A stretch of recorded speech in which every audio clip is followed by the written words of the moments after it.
We are started. All right. Well, good morning, everybody. My name is Andy Rexroad, and I'm here this morning to introduce you to Karie Alton. We've been a couple for about 15 years now, and we met as I actually trained her as an underground utility locator years ago, which is what my trade was, and that's how we met. And about a few years before that, Karie discovered the ancient Hawaiian wisdom of Huna, actually right here at the fellowship. And she was graceful enough to turn me on to it, and it's had a big influence on my life, very, very positive. And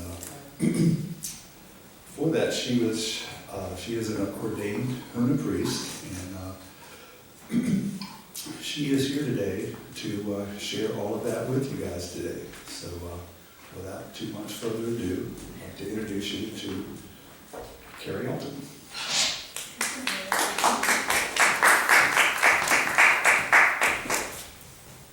Thank you, Andy. Okay, so Hawaiian is it's probably my very, very favorite subject on the planet, so I get to talk about it for a whole hour. I'm very excited. And thank you for coming. I appreciate having an audience to talk to. And hopefully I can share some things with you that will open your mind a little bit, get you to think a little differently about some things. I was just speaking with some people a minute ago about lots of things that are happening in our world today that just are so disconcerting, right, to say the least. But what I'm about to share with you hopefully can, like Huna has done for me, giving me a different perspective that really just makes you see things really sort of differently. That's very empowering. And isn't that great when we can look at things that are troubling in our world and have an empowering perspective about that? So I like to think of Huna myself as three different parts. There's the perspective of Huna, the principles, and the practice. So Huna actually was something that was used by the ancient Hawaiians who lived in Hawaii from around 750 BC until 1250 AD. And of course, everything I'm telling you are things that were taught to me. I'm nowhere actually verifying what happened way back then than what was taught to me. So, little disclaimer there. But I don't have any reason not to believe it, but the way that it was taught to me was in such a purity of spirit that it just resonates. And so if it resonates with you, it does, if it doesn't, it doesn't. But to me, it was told that this culture of people, the society of people who lived back then, were probably the most enlightened to ever live on the face of the planet. During that time, legend has it that the message of Huna came from the stars. So we don't know whether that came from an interscape of intuition, or if it came from the Pleiades. Who knows? There's been speculation.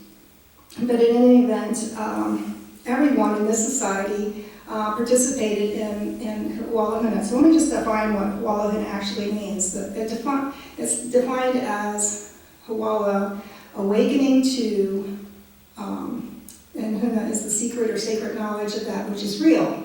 And which is real means real with a capital R. So we all have our little R realities, but there is a greater reality that pertains to all of us.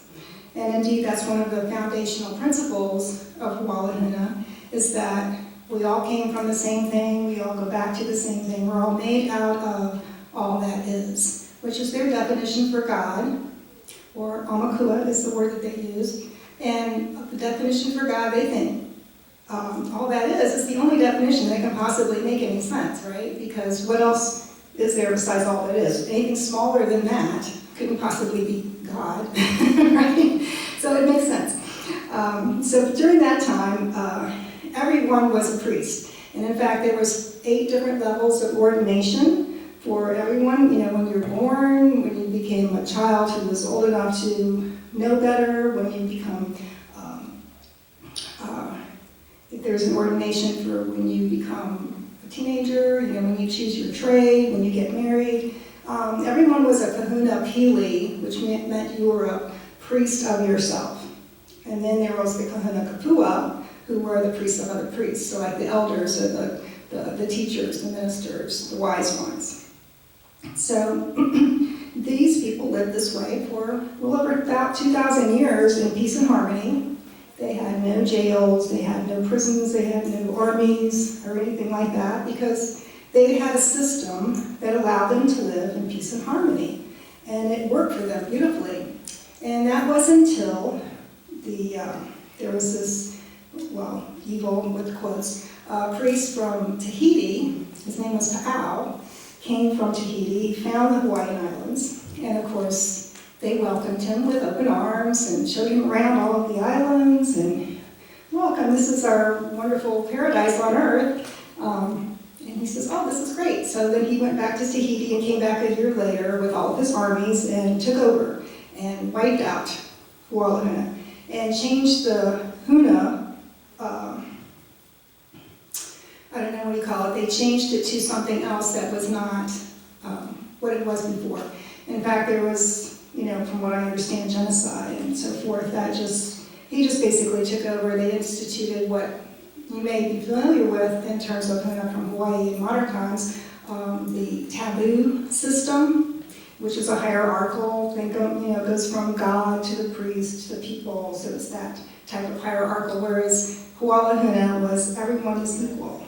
Everyone is exactly equal because we're all divine beings. You come from the same divine source.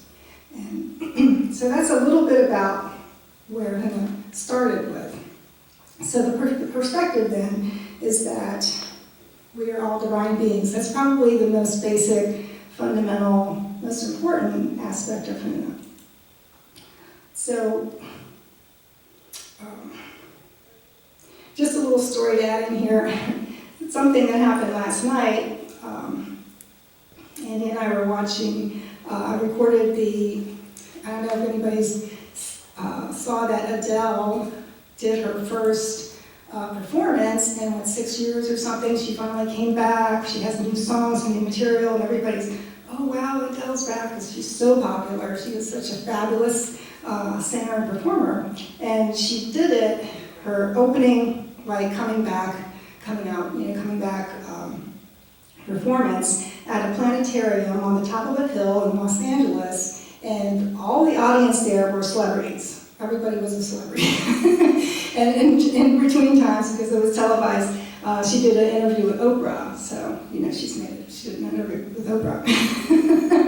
But the thing that really struck me is that, she's all, slimmed down now. She's lost weight. She's a bodybuilder now, and she's been through her divorce. She has a child. She's just so beautiful. She just has this perfect image for doing what she does, which is singing. And she writes all of her own songs, and that was one thing that Oprah asked her about was, where does this come from? This doesn't even seem like you, these songs that you write. And she says, that's not me. I don't know where that comes from. But at the same time, it's like when she sings them, they are coming from her heart and soul, and everybody relates to it because that's who she is, and this is like a perfect example of us as a divine being. Our divinity is that we have something, a gift to share. We all have our own gifts to share, right? And when she's doing her thing, even though when you see her interview with Oprah, she just is like a regular person. She comes from a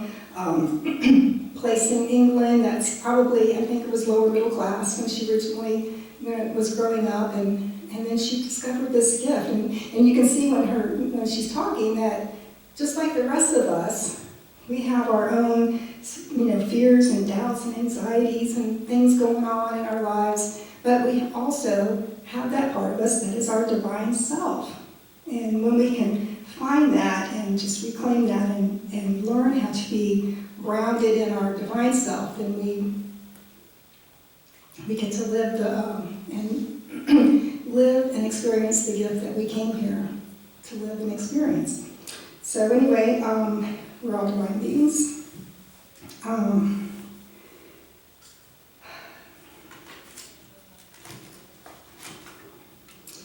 What's next? Okay, Huna Yamakula is the word for God. I love all these Hawaiian words. I actually, when I was first introduced to Huna, like Andy said, it was, I got a call from a friend of mine, and she says, you have to come to this meeting.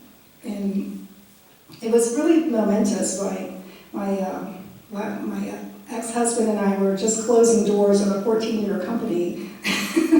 At that moment, I was driving home, and then she calls me and she says, no, you have to come to this meeting. It's called an Ohana meeting. And I didn't know what she was talking about, but instead of turning to go home, I kept straight, and I came here, and there's this altar, they're burning sage, and there's a few people standing around, and they're talking about these things, and it was just one of those moments for me that was like, everything before and everything that came after that moment, because I remember sitting there and something shifted for me. And when I was on my way home, I was like, thank you. This is it for me. I remember one time, Bruce Shelton and a few of us were in Nepal talking around the table, and how some of us resonate with different forms of spirituality. It's all the same, right? The principles are the same.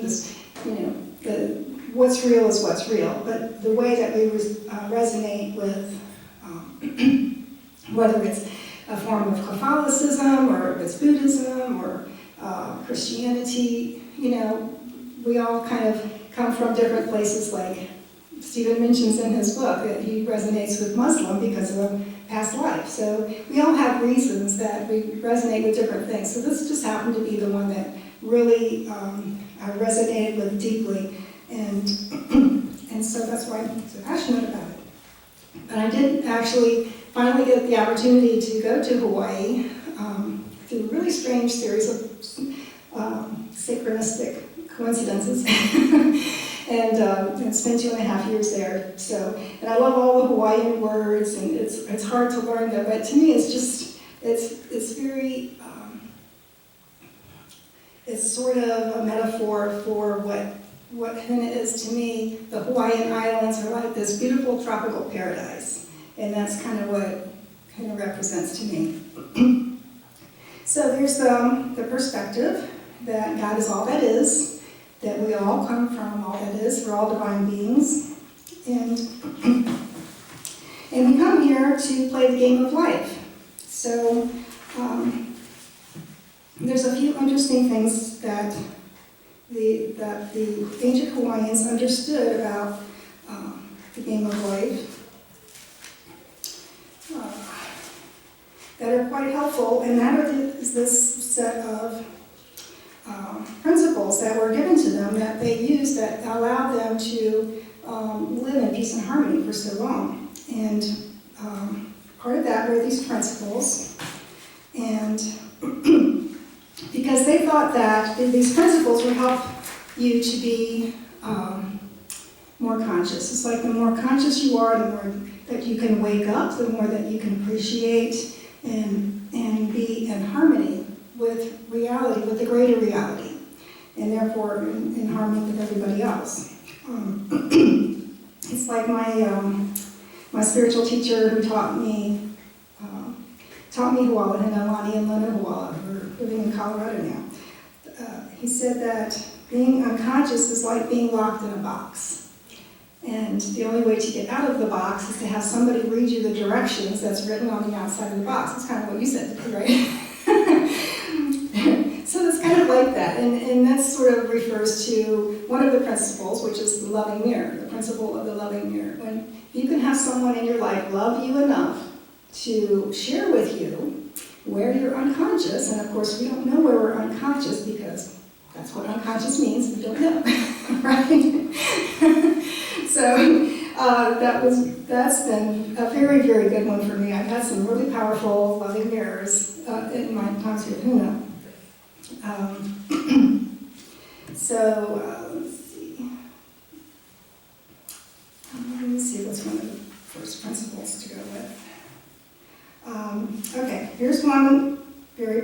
one, the ancient Hawaiians said that belief is only required for that which is not real, for that which is real can be recognized, and it works reliably and flawlessly. And if you stop and think about that, it's like the difference between belief and recognition. It's like if somebody tells you, well, it's raining pizza outside, that's something you have to believe, right? But if somebody tells you, or here's a better example that Lana used to always share with us. If I was to treat you like an object, would we have a better relationship if I treated you with dignity and respect? That's not something you have to believe, right? That's something you inherently, innately know to be real. So that's like an example for that. Pono, like energy flows where there's balance. That's something we can recognize to be real. And I don't know if anybody of you have ever heard of Ho'oponopono. That's the to bring back into balance that which is out of balance. And some years ago, there was a man, Dr. Yamakula, I believe was his name. He put forth this thing that he did in Hawaii as a counselor at an institute for the mentally insane. And there was an email that went around about it, what he did with this practice called, what he called self-identity, Ho'oponopono. And that was where he would just visualize these people who were at this institute himself in a room, not doing anything, but in his mind, a mental exercise. And because what that meant was taking complete and full responsibility for everything that's in your awareness and bring that into balance. And when he did that, it made amazing changes in this institute and became, it kind of spread around quite fast because that was pretty amazing. The changes that happened there, people would, that they normally had to keep locked up, they let them start walking the grounds again, and people, they had a high turnover rate, and people stopped quitting, and then family members started coming again. It was just like this huge change. And then when they asked him what he was doing, he told them, and that was what he did. So it's very powerful. There's the law of attraction is included in the Huna principles. Makia, that which you pay attention to comes to life. And spirit is the blueprint for form. So it's like a two-sided aspect of the law of attraction.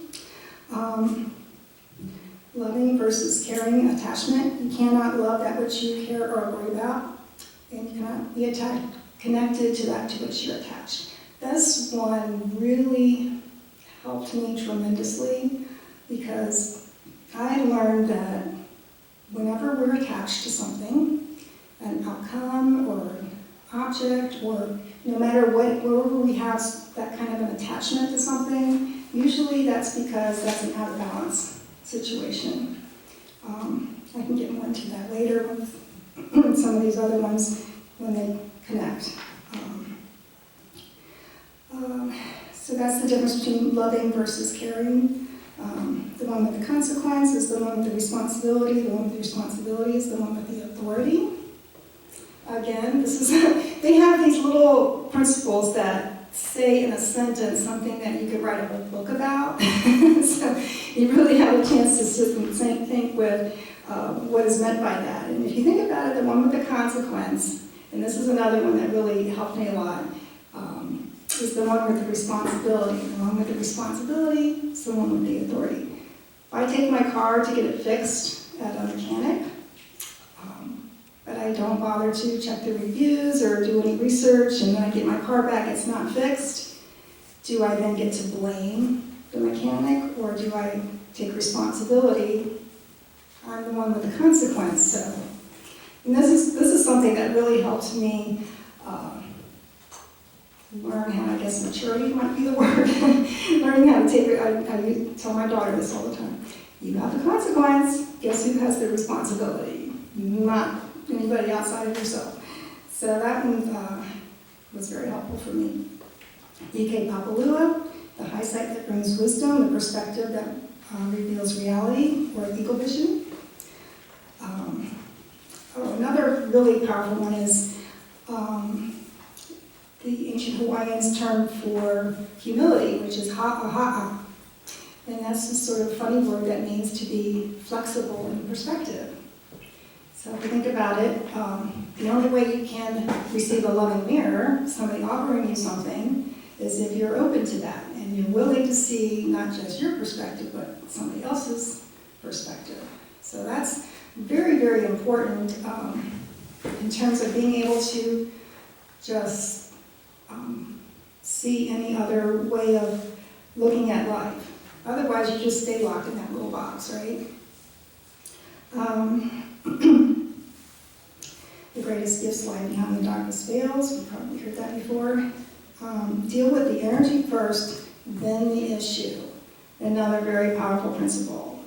Because if we have like two people arguing about something, you can argue and argue and argue, but it's the energy of anger that's going to interfere with any sort of clarity, right? So it's very important to deal with the energy first. If we get two people to understand that we're all divine beings, everybody has a perspective, and to be willing to release attachment to what your perspective is, then we can have some real communication, right? But unless you were able to recognize that anger is not productive in a dialogue like this, and recognize that the other person deserves dignity and respect, and release your attachment to whatever your position is, then we can have real communication and actual communication with one another. Loving boundaries. Doing love requires a set of boundaries for all relationships to reflect life-giving energy. A relationship is out of balance, then either the energy must change or the relationship must change, or the form of the relationship must change. Loyalty to principles, not people. Pain is inevitable, and suffering is optional. Languaging is very important in Huna. So therefore, we try not to use the word need, because one of the Huna principles is the only thing a divine being needs is a mirror. And that's back to the loving mirror. But otherwise, we have everything that we need. Okay. So, another very important aspect of the principles has to do with energy. And this is something that I sort of like to specialize in. And so energy is divided into two basic aspects. According to the Hawaiians, they looked at energy as either being life-giving or life-taking. So akua are the life-giving energies. They're like peace, love, kindness, courage, generosity, all those sorts of things that are basically reflective of our divine nature, right? So we can safely assume that these are the things that a person in their divinity, as we say, have those sorts of characteristics. It's a life-giving energy. It's natural. It's what is real. But then there are the malu, the life-taking energies, which are not really a part of our divine nature, but they are a part of the nature of the world of form. So part of this perspective of the game of life is that we come from a place that's all love, light, peace, and joy. But how boring is that? So we come to the world of form, where everything is very dense, and it's like going to a movie. You know, if you don't have a plot and lots of things happening, then it's just kind of boring. But you go there to have experiences. And this is like when you come here and into the world of form. We get to have family and friends and which time and place that we're born into, and experience whatever we came here to experience. But malu are those life-taking energies, like I mentioned, anger, hate, rage, jealousy, greed, fear, anxiety, depression, all, the spectrum that we get to dance with those dark energies. And in the process, they provide us with contrast. So we get to see contrast between the light energies and the dark energies, and this all helps us to discover ultimately who we are. That we are a divine being. Some of us discover that while we're here, some of us don't. Doesn't really matter. We all go back to the same place and get to try it again.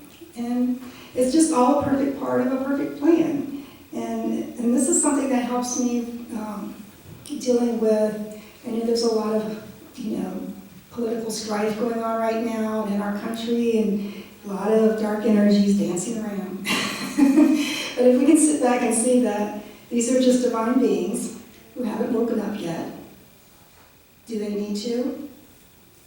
I don't know, it's none of my business. Would I like for them to? Yes. Shaking his head. Yes. We would like for them to. We'd like to, sometimes just shake, wake up. But it's all a perfect part of a perfect plan. It just is. Because while we're in the world of form, it will always be this way. There will always be the dance of the light and the dark energies, because this is the contrast that we came here to experience. And we have the opportunity to travel down that dark path if we want to. Some of us came here to travel down the dark path, experience that. Maybe we've done that before in many other lifetimes or whatever. Or we could choose to come here and, between Hitler and Jesus or whatever, the range is there for us to experience.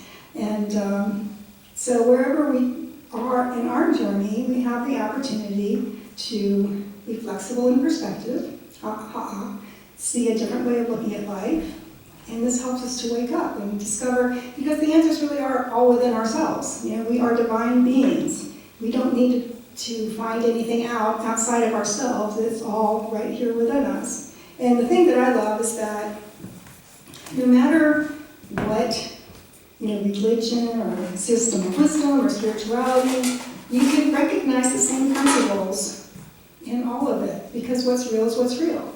And so there doesn't need to be this one or that one. You can really see the same principles in everything. Susan was just saying she found some things that Paul Solomon had said about, I think I remember reading those as well. He said it was the close, that system back when, Mm-hmm. it was the closest to what we're aspiring to and what we're about here. This place and his, Absolutely. yeah. The fellowship of the inner light. What does that tell you? We are divine beings. Yeah. Yes. He wanted to move to Hawaii. Yeah. I can't see what time it is. Okay. So I have something that, the next part is, so I went through the perspective, the principles, and now the practice. When I came here, when I first was introduced to Huna, like I said, we were having an Ohana meeting. Ohana means family. And the way it was explained to me was that there was a particular ritual that the ancient Hawaiians would use back in the day, which was they had a specific altar. It was a directional altar, 4 directions and up and down. And they would use this altar as a way of honoring their own divinity and reinforcing these principles. And then people would come in, you would bow in the east where the candle is, the rising sun, walk clockwise around, take your seat. And in these ancient times, everyone would sit around the altar once a week as a family, and they would discuss whatever was out of balance. And then they would apply these principles to those things and bring things back into balance. And it worked really wonderfully. So at a family level, and then also at a tribal or village level, they would also do this. And then at the broader community level as well, the elders would get together with the same format. They would do the same sort of ritual. So I'm going to read something I wrote. You can find it.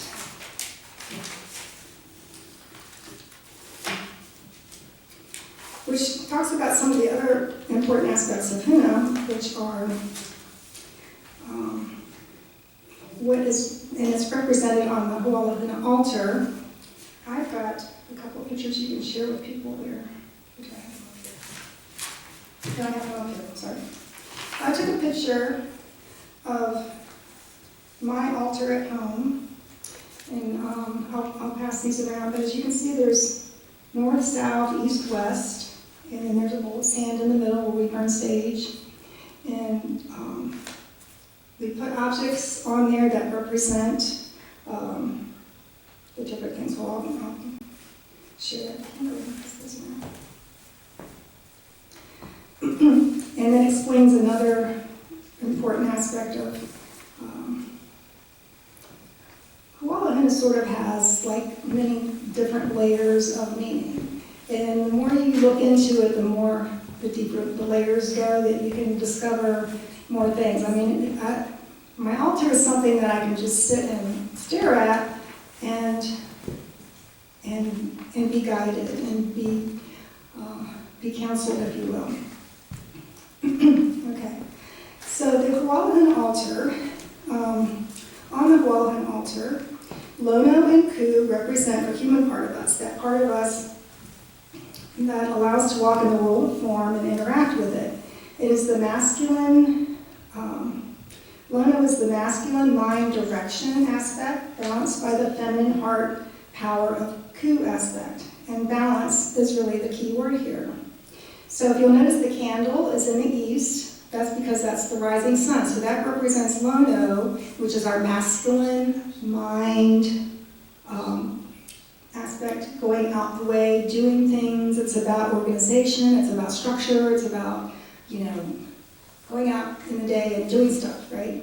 And then on the opposite end of that is the Ku part of us. So these are our human aspects of ourselves, Lono and Ku. We have our masculine and our feminine. So Ku is the feminine. It's the part of us that is the feelings, it's our inner child, it's the place of our power. Okay, so Lono is direction, basically. Ku is power. So one of the things that a story that Lono used to tell us about in regards to Lono and Ku, well, I'll get to that later, but wait for that. So Ku is represented by the candle in the east. The place of the rising sun is the place of waking up, getting up, going out and doing things. Ku is represented by a bowl of water in the west. It's the place of the setting sun. It's the place of sleep, going within, the subconscious, the feelings. So Lono is the head, while Ku is the heart. Lono is the place of direction, while Ku is the place of power. Lono is about thinking, calculating, doing, as well as structure and organization. Ku is about feelings, the negative as well as the positive, swirling about in the hidden recesses of the heart. The influence of these feelings is what provides power, or the lack thereof, to the direction of Lono. When I was ordained as a Kahuna Kapua, I was ordained as a Kahuna Kapua of the Order of Ku. Priests of the movement of energy, dancing, art, storytelling, so forth. The Order of Lono are the priests of the trades, skills, talents, making and doing things. So in the Hawaiian ordination, we're either, as a Kahuna Kapua, we're either in the Order of Ku or the Order of Lono. Okay, so one's about, Ku would be about, like I said, storytelling, the hula dancers, the movement of energy, music, that sort of thing, whereas Lono would be about, in the ancient times, basket weaving or fishing or tarot gardening or that sort of thing. So there's the Order of the Ku and the Order of the Lono as for priests. So as an example, in her book, The 5-Second Rule, Mel Robbins talks about how to make ourselves do things. Apparently a simple technique of counting down 5, 4, 3, 2, 1 has been a smashing success for thousands of people in overcoming the feelings that hold us back from doing the things we know and want to do. You feel before you think, you feel before you act, she says. The feelings are the Ku part of us. The technique is a Lono thing. It is a structure used to manage the feelings of Ku. So on the Huna altar, as I mentioned, Lono is represented by a candle and its flame burning brightly. Ku, on the other hand, is represented by water, but you could not, of course, just put water on the altar, right? It would just float all over the place. So even in the Ku's place on the altar, there's a symbology for Lono, which is the bowl that contains the water. Without the bowl, the water is naturally not going to stay on the altar. So this is quite symbolic of Lono and Ku. Without the structure of Lono, Ku feelings would go all over the place. Okay? If you've ever seen an episode of Super Nanny, Joe is the wise counsel to desperate parents who usually have lost total control of their children, therefore the entire household. If the parents find themselves in a situation of hopelessness and despair, unable to take control, the children, who are all Ku, as all children are, and animals, until about age 7, will naturally magnify the feelings of the parents, and a cycle of Malu madness ensues. So the first thing Joe always does is to institute structure. A schedule, list of chores, system of consequence rewards, and with systems in place, that grounds all of this energy in, everyone relaxes. Everyone's Ku is relieved. Children are happy because anyone who has kids know children need a routine and structure to feel safe and secure. Parents learn that they must rely on structure to contain feelings, especially the negative ones, and especially their own negative ones, to move forward. It's the only way everyone is happily corralled into a structure and that forward movement can take place. And forward movement is what balance is all about, right? Another example, Caesar, the dog whisperer, is one of my favorite examples, used the exact same method to train people, quote unquote. Institute the rules, boundaries, and limitations, and exercise discipline and affection to manage a dog who is also all Ku, as animals are. To be a parent or a pack leader, initiative must be taken to create structure, because otherwise the feelings go all over the place.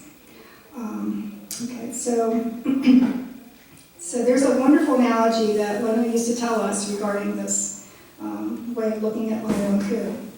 It's kind of like a boat, right? So I think you might have touched on this one this morning too. The boat has sails and a rudder. So the rudder is about direction, right? Steers the boat. Sails is about the power that propels the boat.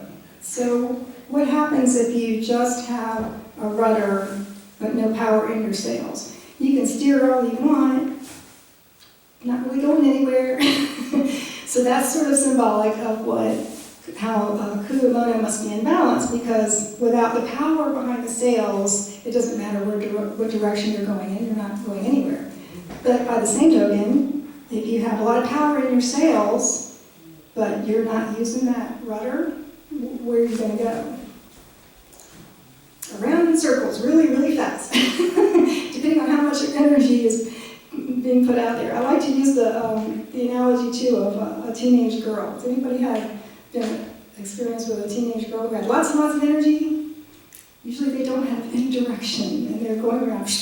I had one of those. It's like a little whirlwind everywhere they go. Drama. Okay. So that's sort of an example. But and also by the same token, if you ever know someone who does the rudder thing, but no Ku, it's like they're all in their head, great ideas, lots of things to say, but nothing ever happens, right? And we can all relate to that as well, I suppose. So the key then is balance, of course, that we need to bring things into balance. And this is where the bowl in the center of the altar comes in, because we say that the burning of the sage represents burning away all that's not real. And when you can burn away everything that's not real, then you can bring things into balance. And it actually frees up that access, because who do you want to be running your boat is neither Lono or Ku. Who you want running your boat is the captain, which is what the other access of the altar represents. The Kane and Wahine, who are represented in the north and south as Divine Father, Kane, and Divine Mother, Wahine. So Wahine, Divine Mother, is the feminine aspect of divinity. Like a mother, she is the source of all life and creation. I can think of her as the great darkness from which all that exists emerges, the womb of creation. All that exists comes from her, nurturing it into existence where it can flourish and thrive in the world of spirit as well as the world of form. Kane is Divine Father, the masculine aspect of divinity, and it's the place of Ike Papalua. the high side that brings wisdom, guidance, insight, clarity, understanding, illumination. It is that which sees, knows, and is all. Kane reveals truth. So that is the divine aspect of ourselves, is Kane and Wahine, whereas Lono and Ku are the human aspects of ourselves, right? Okay, so Kane and Wahine are married, making them one, and the product of their marriage is love, which is what the universe is made out of. So there is a sort of a trinity of sorts on the wall of an altar, because Kane and Wahine are one, and then there's the Lono and the Ku. So, and then we use the burning of the sage in the middle to bring balance, because when you burn away all that's not real, it frees up that access from Lono and Ku to Kane and Wahine.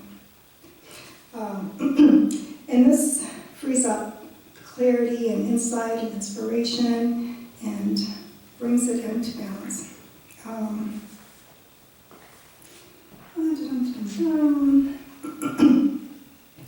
The Huna altar ritual consists of entering the circle at Lono at the candle and bowing in respect to your own divinity, and then moving clockwise, and then also bowing as you exit the circle.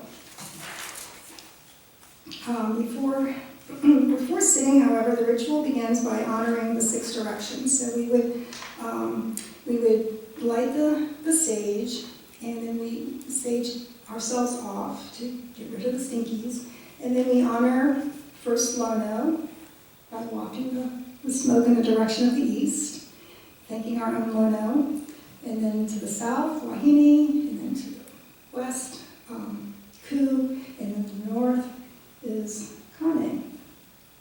And then we would walk it upward, Yamakula ake a'o. Yamakula ake a'o are our ancestors who we knew on this planet who are now on the other side. So like Paul is one of my ancestors, or other people that I knew that I had relationships with here. I can invite them.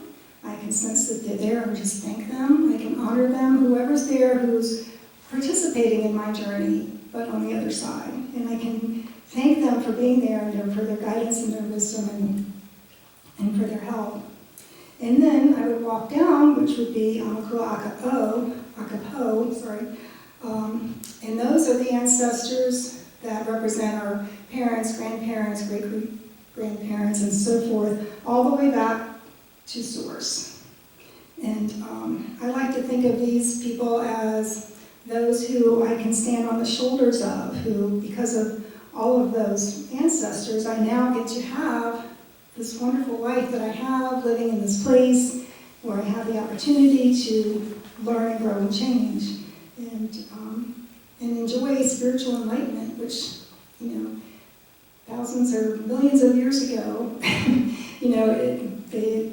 they weren't that way, that they weren't there in that point in evolution back then, but I am now. So I really have an opportunity to appreciate my life because of all of those ancestors. So, again, Yamakula, the ancient Hawaiians term for God, which is all that is. And so I'm writing a book now about what I call the spiritual power tools of prayer, meditation, affirmation, and ritual. And one of the things I've met is that when I have my own prayer this is sort of my generic all-purpose prayer, and sometimes it's like the way I was taught to pray was to begin with, "Oh, Yamakula, Mother, Father, God, gracious Heavenly Parents, thank you so much for this wonderful day." And sometimes I can just say, "Oh, Yamakula," and that is just so powerfully meaningful to me. Just that much of it.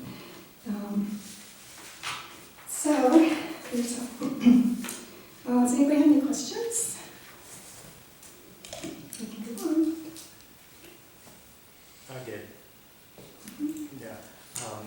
I'm reminded of when I went to Egypt, and I fascinated with ancient Egyptian culture and so forth, but when I went there, it felt like there were so many layers of other cultures that I really couldn't feel it.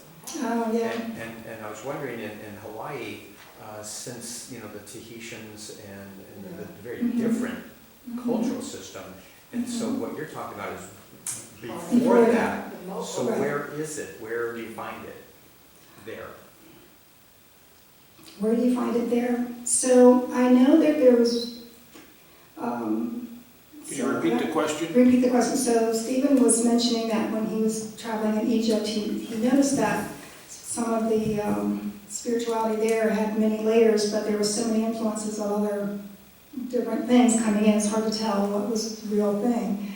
And in Hawaii, yes, so this particular Huna system of wisdom was only in existence between 750 BC and 1250 AD. So, and then the Tahitians came and they changed it. They sort of worked it and twisted it because now Ku is the god of war, I think, and Lono is the god. No, Lono is the god of war and Ku is the god of agriculture, or something like that. I mean, it's nothing related. And I remember going to visit Analia on Kauai, and she's familiar with that Huna, but not familiar with this Huna. So we had some interesting discussions about that.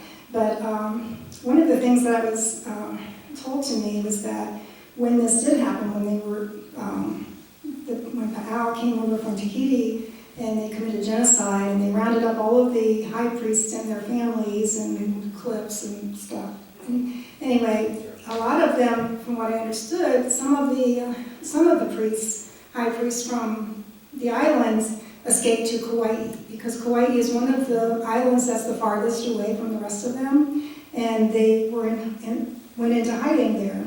And whenever the Tahitians' armies tried to approach Kauai, there would be mysteriously a storm would appear and prevent them from landing on Kauai. So this is what I was told, and that for all these years, 2,000 years, they remained in hiding, and then it came out with, I'll tell you the story. Go ahead, Susan. No, when I was in Kauai, I met an elderly man who practiced the Mo'o tradition. Yeah. It kept being handed down in his family, and he stated, a long time ago, they had to be quiet when it was underground, but then now they can quietly do whatever.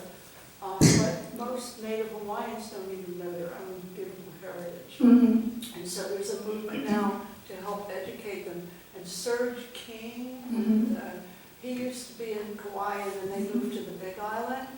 And he knew some stuff, not as much as Lono did, but he knew stuff about the Mo'o people who practiced the ancient, the real Huna. Right. Yeah. Yes. And he helps propagate some of that same kind of teachings, like Ho'opono and different things. And one of the places in Kauai, there were several. There's no bad place there, But I stood at a place where it was the ancient ruins of the place of forgiveness. And when somebody did, like, let's just say somebody stole from somebody, they went and stayed there until they forgave themselves and changed their pattern. And then they came back out. That's instead of jail. There was not jail like we have. And there was almost zero violence back in the day. And the place where all of Hula started was in Kauai. I've been to the place where they still place the leis on the altar there, the stone altar, and that's the way they move their prayers, dance their prayers, read their prayers. And we've all heard that derogatory term, howling. That means those who do not breathe. That's what they call, unfortunately, the white missionaries that try to change them. They don't breathe. They don't breathe their prayers. So they're howlies. We say howlies, but I'm not sure how they spell it, but howlies.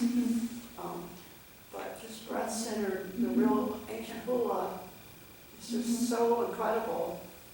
I watched a 90-year-old woman do it, and it brought tears. It's just beautiful. Oh, I know, yeah, I went to some. You've seen some of that, the Hula festival in Hawaii. Yeah. And in all the islands, there's somebody that knows something. Right. But there's little pockets here, little pockets there, little. Well, you're right. I recognize, well, I've heard of Serge King, Yeah. and it's similar, but the He Mono doesn't know Clan, all that stuff that right. you and I learned from Right. Mono, yeah. well, it was the Mono Clan who were the ones who preserved the Right. Huna System of Wisdom in Hawaii. So it doesn't surprise me that Hawaii is the place where some of this would seep through. And remember the song Puff the Magic Dragon? Uh-huh. That was composed in Honolulu, in Kauai, but they said Honolulu to make it rhyme. Oh, And yeah. the Mo'o, they were talking about this dragon, Uh-huh. and you know, the Mo'o tradition, the dragon was the symbol, their symbol. Yes. Mm-hmm. So that group that made that song, they knew something about the Mo'o. Mm-hmm. And I learned that about the 6th trip I made there. Really? I haven't been in like 14 years now, but I went 6 times, and that felt like the home of my soul. I love that place. I just love that place. I can relate. There's a wonderful book I read a few years ago. I found it in a bargain bin of the Heritage Store, of all places. But it's called The 7 Dawns of the Yamakula, and it was written by half Hawaiian, half something else, but about Kauai. It's all about Kauai, its history and its spirituality, and it was just really wonderful. But yeah, the Mo'o Clan were the ones who kept this knowledge hidden and secret for so long and preserved it. And in fact, the story that was told to me by Lani and Lona was that when they went to Hawaii, they had been there many times, but they were living in, was it Colorado?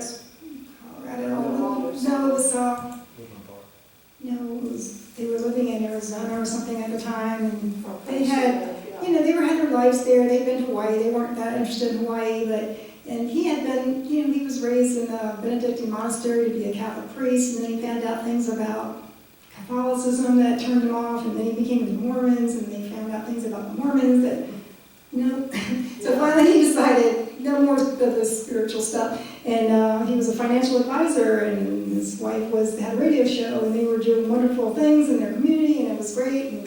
And then this person showed up and said that there was a prophecy. Well, anyway, this person had just come from Taos, New Mexico, and said that they were told that they were going to meet this person who was supposed to go back to Hawaii and finish their priesthood. And the way that they would know that this was the person was the response that he would give. And when the person met Lono, he told him, he says, I met someone, this person in Taos, New Mexico, a shaman, who told me that you're supposed to go back to Hawaii and finish your priesthood training. He says, you're as full of shit as a Christmas goose. That's what they said you would say, so that's how I know. That confirmed it. And he's, no, I don't want to go. Well, things conspired. Within 2 weeks, they were back in Hawaii, and they ended up moving there. And they never had planned on doing that. And then they described being at a hotel and being led to follow this path down to, from the top of the hill down to the beach. And while they were following down this path, they were like downloaded with all of this information. And then they rented a house, and then they met Kanahe, I think it was his name, who turned out to be Mo'o Clan Hawaiians, who came and told them that there was actually a prophecy back then that at some point when the world was ready and our ears were open, that the message of Huna would reemerge, and then it would fly around the world as if on wings of a bird. Like email, he said, like, now we have internet. And Lana actually does have a website now, HunaWisdom.com, where it did, about 15 years ago, put it on the web, and it did. So I feel like the world is ready, for the message of Huna. So yeah. There's no limit. No limit, okay. I'm trying to think if I covered everything that I wanted to cover. Let's see here next. I want to go Hana Ho, that means encore. In the concert in Hawaii. Hana Ho.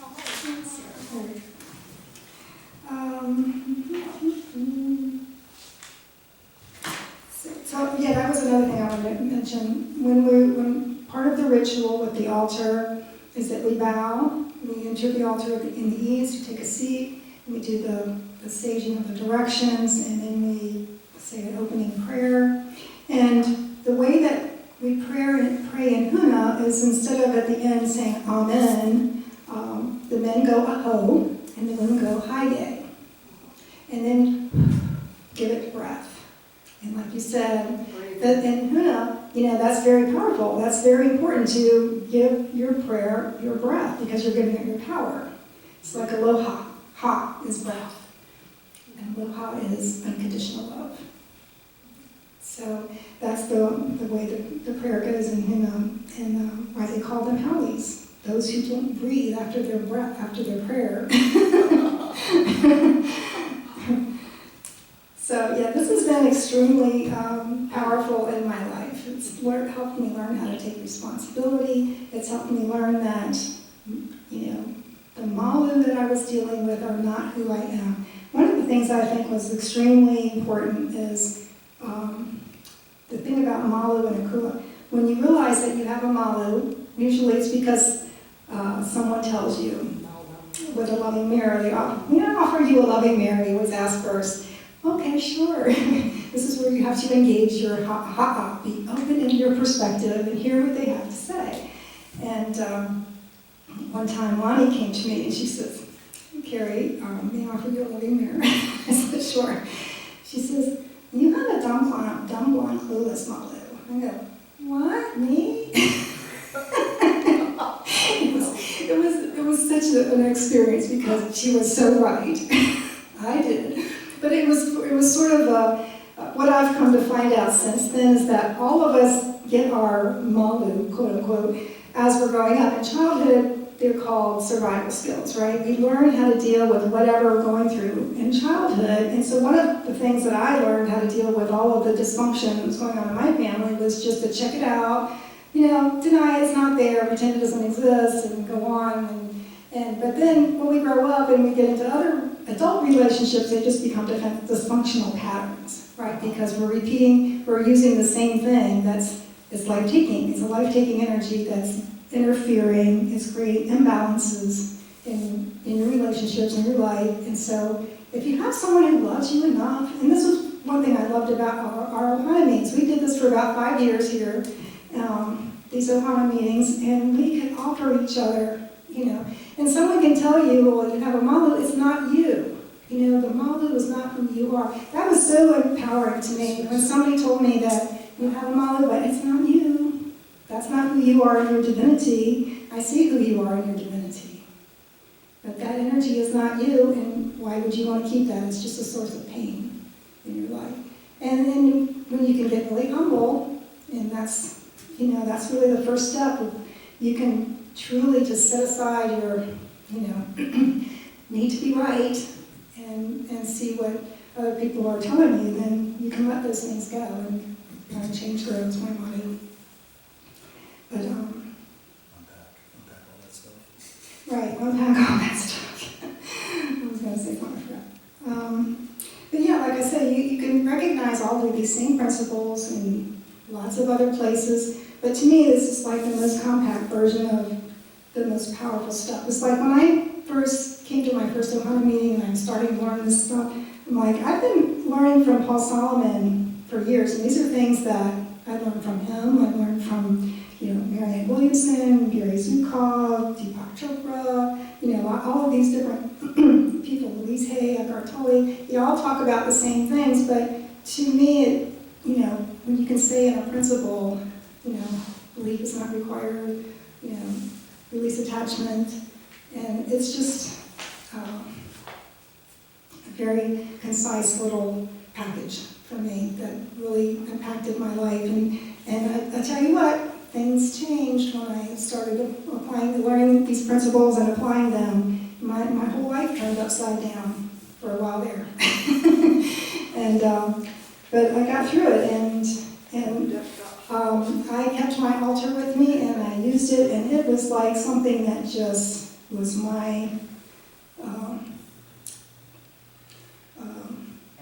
anchor or life ring. Somebody threw you Right, and now it's like, when I went to Hawaii, I didn't have the opportunity to have my altar with me then, and I just came back and I just started using it again, and I'm like, why did I wait so long? It's like having a high voltage portal of power in my house. It's like I can sit at my altar and I do this ritual and I just feel so grounded and I feel connected back to my source. You know, so you can get real, you can understand, and you can receive guidance and wisdom just by sitting there and seeing the symbology. You want to entertain any questions from our Zoom audience? Of course, certainly. You can unmute yourself if you want and ask a question.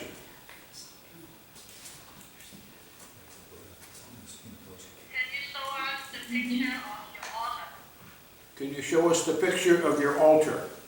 Yes, I passed them around, and hand them to Dick, and he can show them It would be to that camera. this camera here. Oh, that camera. So this is my altar. See Lift it? it up a little bit. That's good. Can you describe it as you're looking at it? So here's the candle in the east, so that would represent Lono. And see, then there's the bowl of water in the west. And then Wahine is south. And this is a box. So on the altar, what we would use for Wahine is a container. Again, a container of your altar supplies. We keep our charcoal and our sage and so forth in the Lift it container. up a little bit more. In Wahine. Lift it up, upward. That's it. That's good. So, and then in the north, Kane is represented by some sort of a figurine or statue. Okay, because Kane is the source of all light. Wahine is the source of all life. And light and life come together to create love, which is what the universe is made out of. So that is the divine aspect of the altar. The Kane and Wahine here. And then Lono and Ku on this axis. So then when you burn away all that's not real, you are able to access the other axis, which is your divinity. And so it sort of like unlocks, a portal to wisdom. And again, like I say, all of it is contained within you. All the answers are contained within you. So this is just sort of a system, a ritual, that for me, it also is, it's just something that's very, is that good enough? And then you also put other things on the altar that you can put pictures of your ancestors on there, or things that are meaningful to you, like my dog's footprint, who's my ancestor now. Put crystals around Kane, because crystals represent light and illumination and clarity. And I have a figurine of an elephant, which I love, a nauticus, and a spoon that my grandmother gave me. So it's personal to you how you would like to do your altar, but typically, like I said, it just has these 4 directions, and it's just a really wonderful thing to have in your life, at least has been for me. And okay, any other questions?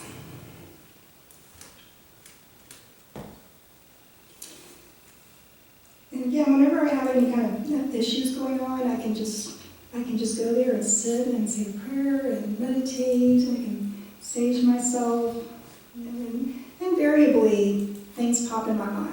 I just get inspirations. Whenever I'm writing, I do this first. I go sit, pray, meditate, and then I go write. And I make sure to keep the candle burning while I'm writing.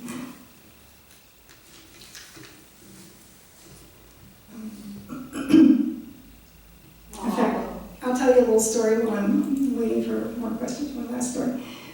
When I just first started dating Andy, there was a couple little issues here and there. I was doing the altar on Halloween night. His mother came to me, and I was a bit surprised, and she shared with me some interesting insights, and that really helped. I'll leave it at that. And so, like I said, you can invite whoever, ancestors that you knew and loved or trust, and ask them for guidance and wisdom. It's just really wonderful. So, like I said, I can probably think of more stories the longer I stay up here. But this is the first time I really did any public speaking in a while. So We want you back again. stretching that muscle again. Yeah. I would love to, absolutely. Little studies. Aloha. God bless everyone. And mahalo. Mahalo. Mahalo to you too.